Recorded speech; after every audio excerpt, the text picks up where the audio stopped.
9. Signs your trauma made you smarter than you realize. If you've ever been called too sensitive, too intense, or too much, listen to me carefully. You're not broken. You weren't damaged. You were trained. Trained by circumstances most people will never understand. To develop a kind of intelligence that doesn't show up on any IQ test but might be running your entire life right now. Psychologists are calling it traumatic intelligence. And in the next 9 minutes, the way you see yourself is going to change. I'm going to walk you through 9 specific signs, but I want you to pay attention to 3 moments in particular. Sign 6 will explain something almost nobody talks about, the exact reason being around cheerful, normal people leaves you exhausted. Sign 8 will give you permission to stop doing something well-meaning people have been pressuring you to do for years.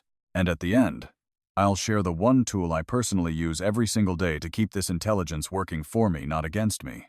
A quick note. This isn't medical advice. If anything here resonates deeply, please consider speaking to a licensed therapist. What I'm sharing is research-based education, not diagnosis. Now, let's begin with the science. Because once you understand what your brain actually went through, everything else makes sense. According to Harvard neuroscientist Dr. Martin Teicher, childhood adversity physically rewires 3 regions of the brain. The amygdala, your threat detection center, grows larger and more reactive. The prefrontal cortex, your thinking brain, develops altered connections. The hippocampus, your memory center, often shrinks under chronic stress. A 2023 study in Frontiers in Psychology confirmed it. Trauma doesn't just wound the brain, it rewires it. And in some people, that rewiring produces extraordinary perceptual abilities. Here's what I want you to understand. When I first read this research, something cracked open in me. For years, I thought my hyper-awareness was a flaw. Turns out it was a feature I was running on a system that hadn't been updated. Let's get into the signs. You walk into a space. Within seconds, you've already mapped it. Who's tense? Who's hiding something? Who actually has the power regardless of who's doing the talking? This isn't intuition. This is pattern recognition running at high speed. Your amygdala learned, very early, to scan environments for emotional data because at some point, that scanning kept you safe. Research from the University of Wisconsin found that children raised in unpredictable environments become measurably faster at identifying angry facial expressions than their peers. Their brains process threat cues before conscious awareness even kicks in. So the next time someone calls you paranoid, remember this. You're not paranoid. You're trained. Someone says, "I'm fine," and you know instantly they're not. You feel the shift in their energy before they've even processed it themselves. Researchers call this hyperempathy. A study in PLOS One found that adults with childhood adversity actually score higher on empathy measurements than the general population. Why? Your mirror neurons, discovered in the 1990s by neuroscientist Giacomo Rizzolatti, became hyper-responsive. You learn to feel others not as a choice, but as a survival mechanism. But here's the cost no one talks about. You don't just understand pain, you absorb it. You leave conversations exhausted in a way that has nothing to do with how long they lasted. You feel everyone, and nobody feels you. Most people freeze in crisis. You sharpen. When the room is on fire, something in you goes quiet. Strategic, crystal clear. You become the person everyone turns to, and you don't even realize how unusual that is. This is called stress inoculation, documented in a 2020 translational psychiatry study. When your nervous system was exposed to high stress early enough, your brain calibrated itself to function better under pressure than under peace. Here's the part nobody warns you about, and where I personally struggled for years. Minor inconveniences can wreck you. Spilling coffee can ruin your whole day. Why? Because your nervous system has no script for normal. Calm feels foreign. And when there's no fire to put out, your brain starts looking for one. Stop. If you're recognizing yourself in this, really hear me. None of what I just described is weakness dressed up as strength. These are real, measurable, cognitive adaptations. Your brain did what it had to do. And it did it brilliantly. But here's where this video changes. Because the first 3 signs were about recognition, the next 3 are going to reveal something most people have never connected to their trauma, and one of them might explain something you've been blaming yourself for your entire life. Stay with me.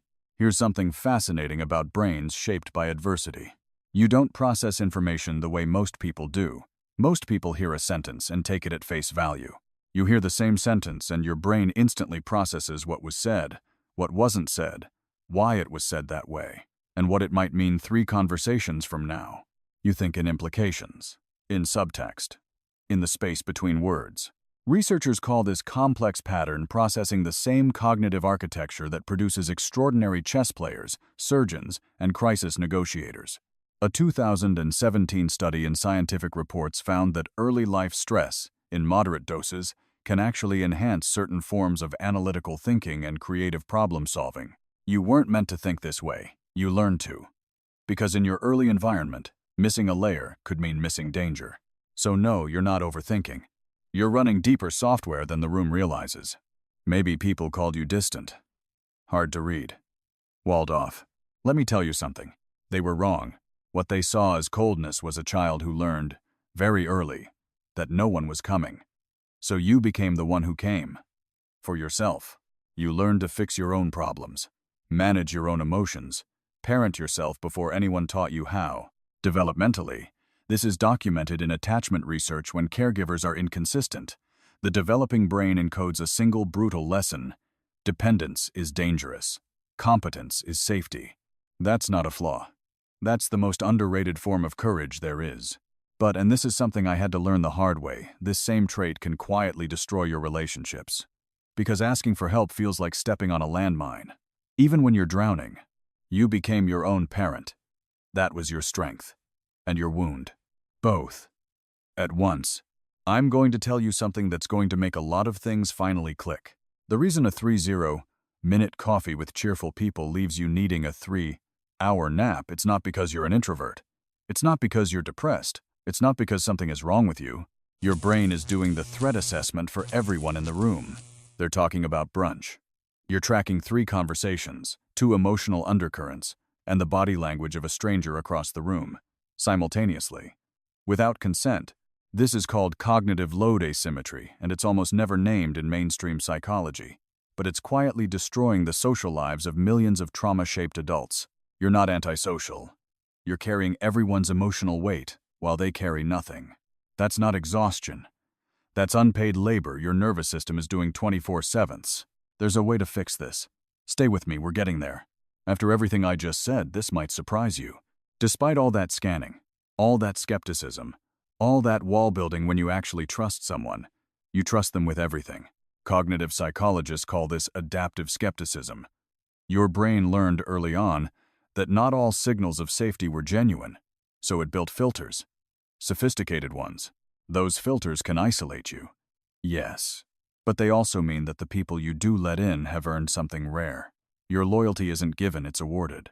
A friend once told me, you don't trust people. You trust them all at once. I didn't realize until later that this is a trauma response and a gift, both at once.